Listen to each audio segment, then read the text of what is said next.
សង្ខាតេនៈពុទ្ធោណាសង្ខាតេនៈនេះគឺថារាប់ណារាប់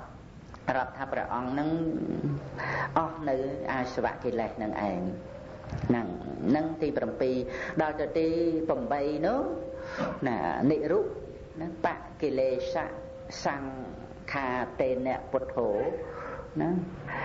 និញបដិសេធណាទាំងបដិសេធឧបកិលេសណាទៅជានិរុណា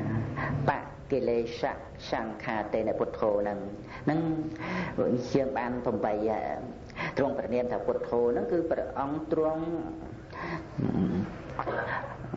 ដល់នៅការរាប់ថាជាបុគ្គលអស់នៅឧបកិលេសប្រសិជ្ជានៅឧបកិលេសហ្នឹងដល់ទៅទី9អេកន្តៈវីតរាគោតិពុទ្ធោព្រះអង្គប្រសិជ្ជានៅរាគៈដោយចំណែកមួយណាអេកន្តៈដោយចំណែកតែម្យ៉ាងគឺអត់មាននៅសេសសល់អីទេគឺមានចំណែកតែមួយគឺការដែលប្រសិជ្ជានៅរាគៈដល់ទៅជាគម្រប់10អេកន្តៈ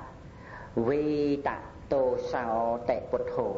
យើងស្ដាប់អញ្ចឹងទៅទៀតណា